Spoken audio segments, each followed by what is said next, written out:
그렇지 않은 정말 과거에서 현재를 지나 미래로 흘러가는 것일까요? 우리는 어제는 사라졌고 오늘은 잠시 머물다가 아직 존재하지 않는 내일이 다가온다고 생각합니다. 그런데 현대물리학은 낯선 질문을 던집니다. 어쩌면 시간은 우리가 생각하는 것처럼 흐르는 실체가 아닐 수도 있다는 것입니다.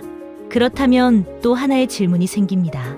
과거와 현재와 미래가 하나의 시공간 구조 속에 존재한다면 우리의 운명도 이미 정해져 있는 것일까요?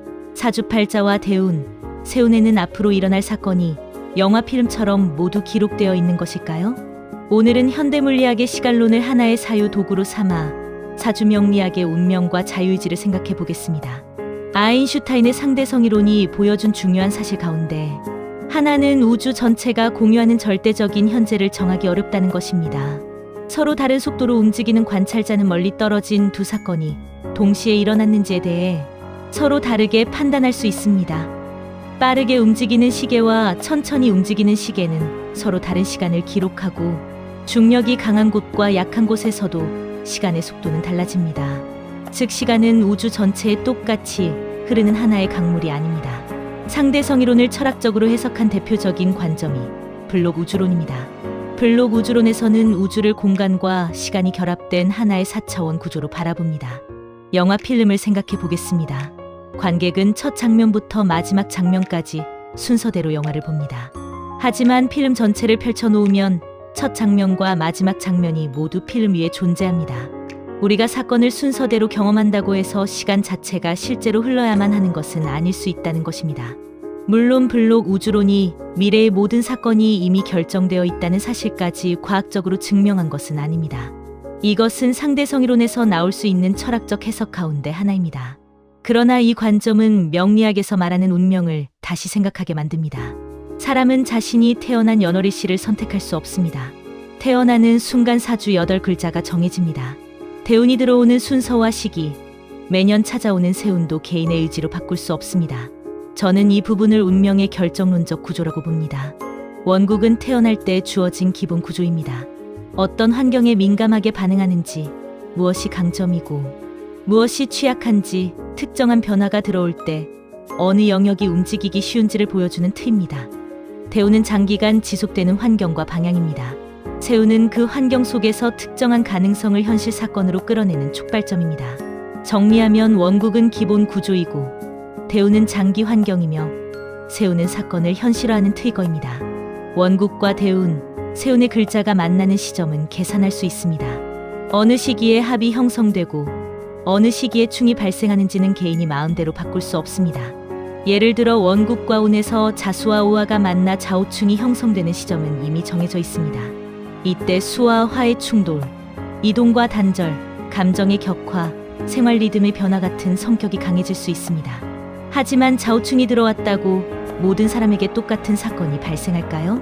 실제 삶에서는 그렇지 않습니다. 같은 좌우충이라도 어떤 사람은 병원에 입원합니다. 어떤 사람은 부부 갈등이나 법적 분쟁을 겪습니다.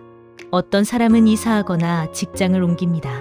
또 어떤 사람은 오래된 사업을 정리하고 새로운 일을 시작합니다. 왜 같은 운이 다른 사건으로 나타날까요? 그 사람이 지금까지 만들어 온 삶의 조건이 다르기 때문입니다. 나이와 건강 상태가 다르고 직업과 재산 구조가 다르며 부부관계와 가족관계도 다릅니다. 술을 많이 마시는지, 건강을 관리하는지, 사업을 확장하고 있는지, 이미 폐업을 준비하고 있는지도 다릅니다. 대운과 세운은 진공 상태에 들어오지 않습니다. 이미 형성된 한 인간의 몸과 관계, 직업과 재산, 습관과 선택 위로 들어옵니다. 이 지점에서 양자역학의 확률 모형을 하나의 비유로 사용할 수 있습니다. 양자역학에서는 관측하기 전의 상태를 하나의 결과만으로 설명하지 않고 여러 가능한 결과와 그 확률을 포함하는 상태로 표현합니다. 명리학의 운도 비슷한 방식으로 생각해 볼 수 있습니다. 하나의 좌우충에는 하나의 사건만 들어있는 것이 아닙니다. 건강의 급격한 변화, 이사와 이동, 사업 정리, 부부 갈등, 법적 분쟁, 생활 방식의 단절과 새로운 출발 등 여러 가능성이 포함될 수 있습니다.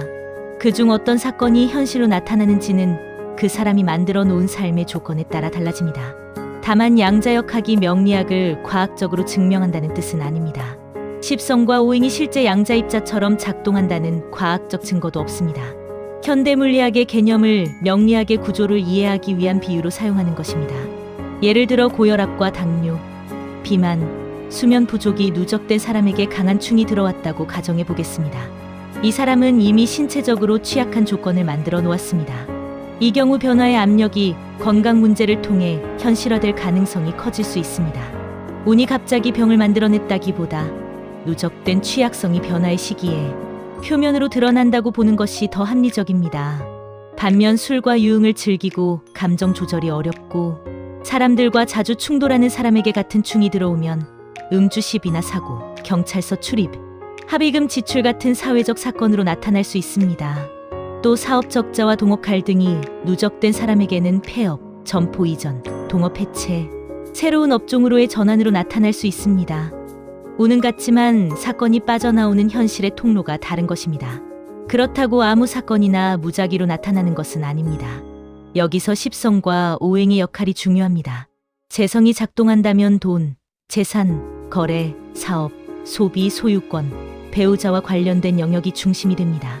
관성이 작동한다면 직장, 조직, 직책, 책임, 법과 제도, 통제와 압박의 영역이 움직입니다. 인성이 작동한다면 공부, 자격, 문서, 부모, 스승, 보호와 회복의 영역이 중심이 될 수 있습니다. 식상이 작동한다면 표현, 교육, 기술, 생산, 사업활동, 자녀 문제가 움직일 수 있습니다.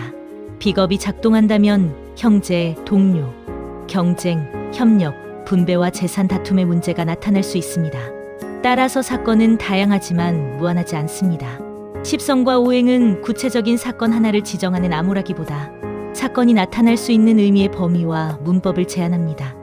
저는 이것을 제약된 확률적 운명론이라고 부르고 싶습니다. 운명에는 정해진 구조가 있습니다. 그러나 그 구조 안에는 여러 현실적 가능성이 존재합니다. 그리고 어떤 가능성이 실제 사건이 될지는 그 사람이 만들어 온 삶의 조건과 대응에 따라 달라집니다.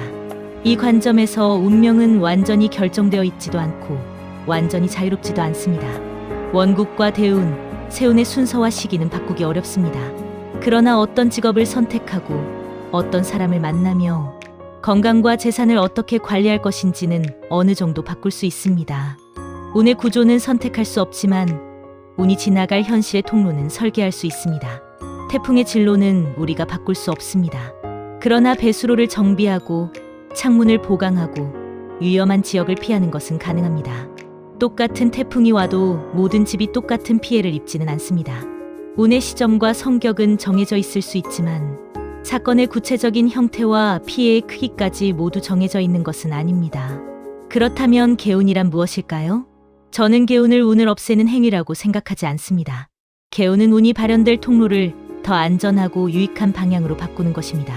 건강에 충격이 예상된다면 미리 검진하고 운동하며 치료합니다. 직업 변동이 예상된다면 강제퇴직 전에 새로운 일을 준비합니다. 사업이 흔들릴 가능성이 있다면 미리 구조 조정하고 업종을 전환합니다. 재산 분쟁의 가능성이 있다면 명의와 계약을 정리합니다. 강제적인 이동을 당하기 전에 능동적으로 이사하거나 출장, 여행, 새로운 활동을 시작할 수도 있습니다. 운을 피하려 하지 말고 운이 요구하는 변화를 능동적인 과제로 먼저 실행하는 것입니다. 수동적으로 사건을 당하지 않고 운의 에너지를 더 나은 현실에 먼저 배정하는 것입니다. 명리학을 미래 사건을 맞히는 점술로만 사용하면 한계가 있습니다. 몇 월에 사고가 난다, 올해 반드시 이혼한다. 이 운에는 무조건 돈을 번다는 식의 단정은 인간 삶의 복잡성을 설명하지 못합니다. 명리학의 더 큰 가치는 언제 변화의 압력이 커지는지, 어느 삶의 영역이 활성화되는지, 어떤 취약성이 사건으로 나타날 가능성이 있는지, 무엇을 미리 준비해야 하는지를 살피는 데 있습니다. 명리학은 확정된 미래를 선언하는 예언술이라기보다 다가오는 변화의 성격을 읽고 현실의 취약성을 미리 정비하는 위험관리와 인생설계 체계가 될 수 있습니다. 운명은 모든 장면이 하나로 완성된 영화가 아닙니다. 그렇다고 아무것도 정해지지 않은 빈종이도 아닙니다. 운명은 산과 강, 절벽과 평야가 그려진 가능성의 지형도에 가깝습니다. 원국은 타고난 지형입니다. 대운은 장기간 지속되는 계절과 기후입니다. 세운은 그의 실제로 찾아오는 태풍과 폭우입니다. 십성과 오행은 어떤 종류의 사건이 발생할 수 있는지를 제한하는 문법입니다. 그리고 인간의 삶과 선택은 그 지형 위에서 어느 길을 걸을지를 결정합니다. 산을 없앨 수는 없습니다. 그러나 산을 오를 수도 있고 돌아갈 수도 있으며 터널을 뚫을 수도 있습니다. 비를 멈출 수는 없습니다. 그러나 침수를 당할 수도 있고 물을 저장해 새로운 자원으로 사용할 수도 있습니다. 운명을 없앨 수는 없습니다. 그러나 운명이 현실화되는 방식은 바꿀 수 있습니다. 오늘의 결론입니다. 원국과 대운, 세운은 인간이 임의로 바꾸기 어려운 운명의 구조와 시기를 형성합니다. 그러나 그 구조가 어떤 사건으로 나타나는지는 개인이 살아온 환경, 건강, 직업, 관계, 재산 상태와 선택에 따라 달라집니다. 다만 그 가능성은 무한하지 않고 활성화된 오행과 십성의 범위 안에서 발현됩니다. 운의 시점과 성격은 정해져 있을 수 있습니다. 그러나 사건의 구체적인 모습과 크기까지 모두 정해져 있는 것은 아닙니다. 운명은 정해진 답안이 아닙니다. 운명은 제한된 가능성의 구조이며 삶은 그 가능성 가운데 하나를 현실로 만들어가는 과정입니다. 지금까지 기령명리였습니다.